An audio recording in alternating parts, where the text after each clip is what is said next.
आज नरवाना के दड़ा मोहल्ला पर एक बड़ी घटना घटी है। एक व्यक्ति जिसका नाम मदन है, 70 से 75 साल उम्र बताई जा रही है, पैसे लेने देने का मामला था जिसको लेकर उस पर प्रेशर किया गया और जिसके कारण से उसने रात के समय आत्महत्या कर ली। मैं एक बार दिखाना चाहूँगा, नरवाना का जो पुराना बस स्टैंड है, गांधी चौक बोला जाता है, वहाँ पर उसका शव रखा गया है और पुलिस प्रशासन डीएसपी जींद भी यहाँ पर पहुँचे हैं। और आप देख सकते हैं लगातार जो प्रशासन है उनकी संख्या बढ़ाई जा रही है, क्योंकि यहाँ पर जो हाईवे है वो जाम है, इसीलिए प्रशासन ने जो पुलिस कर्मचारियों की संख्या यहाँ पर बढ़ाने का काम किया है। अभी जो पीड़ित है उनसे हम बातचीत करना चाहेंगे, आखिर मामला क्या है। तो आप देख सकते हैं यहाँ पर डेड बॉडी रखी गई है, मदन जिसकी 70 से 75 साल उम्र बताई जा रही है और पैसे लेने देने का मामला बताया जा रहा है।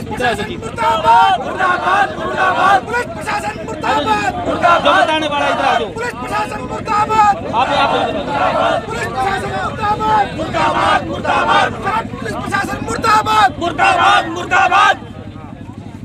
क्या नाम आपका?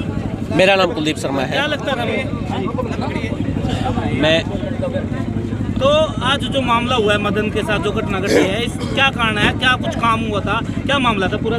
देखिए मामला क्या था, मामला ये था कि जो मदन जी हैं उनको, वो यहाँ पे बहुत ही सभ्य व्यक्ति हैं और मेरे हिसाब से नरवाना में उनकी हर एक बंदा गवाही दे सकता है। इतने खुशमिजाज आदमी थे और अपना परिवार चला रहे थे, दूध का काम करते थे।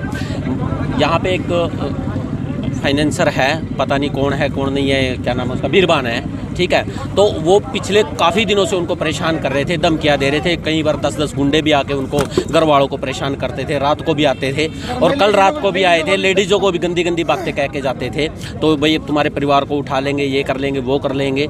तो उनको बहुत ज़्यादा टॉर्चर किया जा रहा था और ये उन्होंने इस दबाव में आके सुसाइड कर लिया। हम इसको सुसाइड नहीं कह सकते, प्री प्लान ये एक मर्डर है, ठीक है। तो इसमें एक एएसआई पवन और एएसआई राजेश हैं, वो इनको बार बार परेशान कर रहे थे। जबकि पुलिस का काम होता है कि ठीक है, अगर मालूम कोई दिक्कत आती है तो उनको बताना चाहिए। परिवार में 5 लड़कियां हैं, 2 इनके लड़के हैं, ठीक है, बाकी पोता पोती हैं।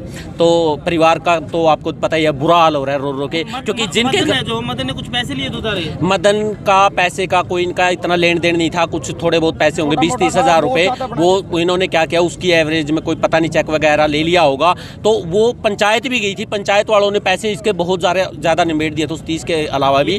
लेकिन अब इनका कोई लेना देना नहीं था, लेकिन वो अभी अंडर प्रेशर कर रहे थे, इनको बार बार धमका रहे थे।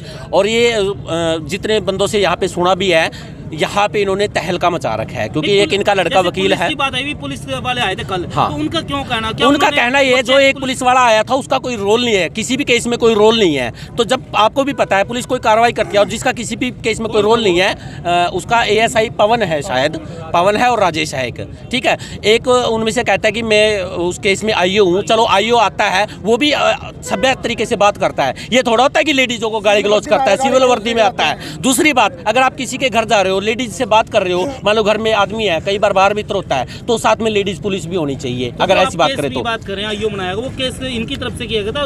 नहीं, वो अदर पार्टी की तरफ से था। लेकिन जो दूसरा पुलिस वाला है उसका कोई रोल नहीं है, तो वो बार बार पीछे से जाता भी है, उसकी रिकॉर्डिंग भी है। वो फोन करके धमकियां भी देता है कि सारे परिवार को फंसा देंगे। जिसमें से जो मदन जी एक्सपायर हुए हैं, इनके लड़के को भी इन्होंने उठा लिया, ठीक है। भाई आप अपने बाप को पेश करो, नहीं तो हम पूरे परिवार को उठाएंगे, जिसमें चाहे कोई लेडीज है चाहे कोई भी है, उनको सबको उठा के कार्रवाई करेंगे।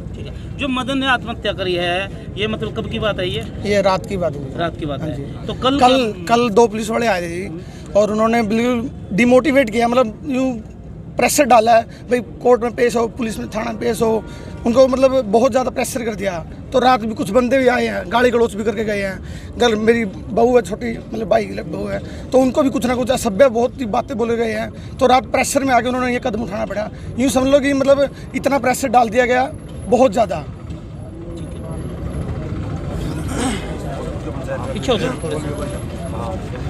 तो आज जैसे कागजी कार्रवाई चली हुई थी सुबह से यहाँ पर, तो एकदम से ऐसे क्या हुआ कि जो मामला है वो बिगड़ गया जी? ऐसा थी। आपके चैनल का मैं सबसे पहले तो धन्यवाद करता हूँ कि हमारी आवाज़, आप परिवार की आवाज़ को लोगों तक पहुँचा रहे हैं। मैंने जब सुना कि मदन भाई एक्सपायर हो गया, तुरंत ही मैं यहाँ को आया भी, ये जाम क्यों लग रहा, पहले तो यही पता लग गया था। फिर उनका मदन एक्सपायर हो गया क्योंकि, और जैसे ही यहाँ आके पता लगा कि उसके 3 आदमियों के द्वारा ये सुसाइड नोट मिला है और ये काफ़ी टॉर्चर हो रहा था कई दिनों से, उसको धमकी मिल रही थी, पुलिस के द्वारा भी धमकी मिल रही थी और उनके द्वारा भी उन्होंने कोई रिपोर्ट दर्ज करवा रखी थी। लेन देन होता है इंसान का, हर किसी का होता है। ये थोड़ा है कि उनके बच्चों को भी टॉर्चर करे और उसको भी टॉर्चर करे, पूरी फैमिली को, और यहाँ तक भी बच्चा को उठा लिया पुलिस ने और ये कहा भी मदन को पेश करो और तुम्हारे को भी, औरतों को भी मतलब ये उठाने की बात कर रहे थे। तो प्रेशर बनाया गया, तभी उसने ये कदम उठाया। और इसमें मैं ये कह रहा हूँ, ये आत्महत्या नहीं, ये किया हुआ मामला है, उसको मारा गया है। और ऐसे साथियों को सज़ा मिलनी चाहिए, चाहे वो सरकारी कर्मचारी है, चाहे वो दूसरे हैं। ऐसा नहीं करना चाहिए। समाज में लेन देन किसका नहीं होता, हर इंसान का होता है। फिर इसके लिए एवज में ये थोड़ा है कि उसको इतना टॉर्चर कर दे कि उसने ऐसा कदम उठाना पड़े। तो मैं हरियाणा ज्ञान विज्ञान समिति की तरफ से और रोडवेज का स्टेट उप प्रधान होने के नाते, ये जब तक इसको न्याय नहीं मिलेगा हम आवाज़ उठाते रहेंगे। गुंडे के साथ मिल रही है जी पुलिस, गुंडे का साथ देवा है बस, वो बनाए रखे हैं तो आखिरी वो उन पता वो लेवा है नहीं, वो उससे कर लेंगे, उसका एक भाई है, उसका भाई है, उसका भाई ना सारा नीचे का प्रशासन गुंडे गल्ला मिल रहा है जी। अच्छा जी, जो सही बात है उसने तो दिखाते नहीं, और गलत गल्ला है तो गल्ले साथ देवे है, टॉर्चर करा आदमी ने भाई, जमा गुंडा राज फैला रहे हैं तीव्र। प्रशासन की तरफ से अब क्या कुछ कहा? प्रशासन का खिलाफ कार्रवाई होनी चाहिए पूरा, कोई सही नहीं, सारे बेकार है। किस होता कि मैं कह लो डेड बॉडी यहीं रखी जाएगी, यहीं रखी जाओगी जी। बड़ी पंचायत में धमकी देगा और बताओ क्या। और 28 तारीख का मेरा मामला था, 28 तारीख ने एप्लीकेशन दी थी, उस पर कार्रवाई भी नहीं करी, आगे फिर वारदात करवाई दी। उसका भाई को बुलाइए एक बार, उसका भाई है प्रदीप है जी, हैं परिवार है जी मेरा, यू परिवार के साथ नहीं खड़े होंगे जी, किसके साथ खड़े होंगे? ये सबका है जी। तो हाँ, बड़ा भाई है, इनकी तो जमा बना रही है। एक बार रटियो, हाँ एक रटियो,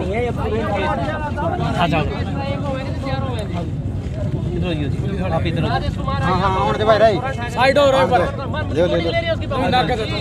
रिकॉर्डिंग भी ले रहे हैं। वो जावर उन्हें रोज फोन करा, जावे नहीं जी, धमकी देवे, इसके पैसे दो नहीं तेरे पे भी केस बनवा देंगे। जाना और धमकी देने में फर्क है जी। वो एप्लीकेशन दे रही है जी, उसके खिलाफ, दोनों खिलाफ FIR दर्ज हो। जो FIR की कॉपी दो, हमने नहीं हो रही जी उनके खिलाफ, राजेश और पवन के खिलाफ FIR दर्ज नहीं है, दर्ज कराओ, उसकी हमने कॉपी दो, उनकी कॉपी दी जाए, गिरफ्तारी करवा दे, कॉपी दे के कॉपी करवा के दे जो, फिर दर्ज करवा के कॉपी दो। सर अभी जैसे प्रशासन लगातार यहाँ संख्या बढ़ा रहा है, तो आपको क्या लगता है? ये प्रशासन सिर्फ दबाव डालने लग रहा है, कार्रवाई कुछ नहीं करने लग रहा है, सिर्फ और सिर्फ दबाव डालने लग रहा है। हम क्रिमिनल बैठे हैं उरे, मारा भाई मर रहे, हम क्रिमिनल आए हैं उरे बैठे हैं। जो ये इतनी फोर्स इकट्ठी कर रहे हैं, कोई रोड़ा रब्ता करने लग रहे हैं, हम अपना इंसाफ मांगने लग रहे हैं, ये प्रेशर डालने लग रहे हैं प्रशासन में बिना मतलब का है। ये बातचीत आई, कोई प्रशासन कोई सोल्व नहीं करना चाहते, सिर्फ खाना पूर्ति करना चाह रहे हैं। ये अपने 2 प्रशासन वाले बंदे को बचाने की कार्रवाई करने लग रहे हैं, इसके अलावा ये कुछ नहीं करने लग रहे, सिर्फ खाना पूर्ति करने लग रहे हैं। ये इनके 2 बंदे ना बचाने की कार्रवाई करने लग रहे हैं, बार बार आवे, ये इतनी फोर्स बुला ली, गुंडे बैठेंगे हम, कोई क्राइम करके है, 12 भाई मर रहे, मेरे धमकाने लग रहे हैं। किस तरह से आप ये चाहते हो भी समझो? हमारी तो एक ही मांग है, उन दोनों दोषी पुलिस कर्मियों को भी केस में इन्वॉल्व किया जाए, उनके खिलाफ FIR दर्ज की जाए।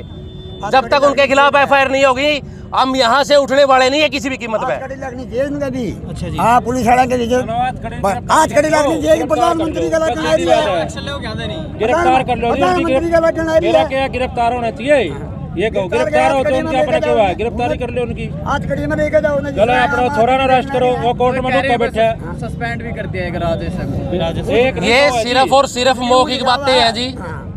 जब वो बंदा, हमने दरखास्त दी है, उनके भाई नाम उन दोनों के खिलाफ दरखास्त दी है, उनको अरेस्ट क्यों नहीं करने लग रहे? वो एक और जी 2 मुलाजिम उनके खिलाफ FIR दर्ज करो, जब हम करने लग रहे हैं उनके भाई, हम लिखित में देने लग रहे हैं। एक और है 2 FIR उन दोनों पुलिस कर्मियों के साथ खिलाफ FIR दर्ज होनी चाहिए, उन दोनों को अरेस्ट किया जाए, विभागीय कार्रवाई होनी चाहिए उनके खिलाफ।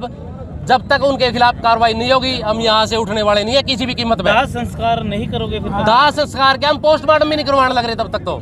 जब तक उनके खिलाफ कार्रवाई नहीं होगी हम पोस्टमार्टम भी नहीं करवाएंगे। यहीं बैठे हैं, चाहे हमें 1 दिन लगे, चाहे 1 हफ्ता लगे, चाहे 1 महीना लग जाए, लेकिन यहाँ से उठने वाले नहीं है। प्रशासन इतनी फोर्स को बुला के ये हमारे को धमकाने का काम कर रहा है, डराने लग रहे हैं हमने। यहाँ कोई क्रिमिनल बैठे हैं क्या? ये डराने लग रहे हैं हमने। हमारा भाई गया है, हमारे भाई की मृत्यु हुई है, ये डराने के लिए फोर्स बुलाने लग रहे हैं हमने। हम अपने शांतिप्रिय तरीके से बैठे हैं, जब तक कार्रवाई नहीं होगी हम यहाँ से उठने वाले नहीं हैं। एसपी साहब ने कह भी दिया कि कार्रवाई करेंगे। पुलिस प्रशासन मुर्दाबाद,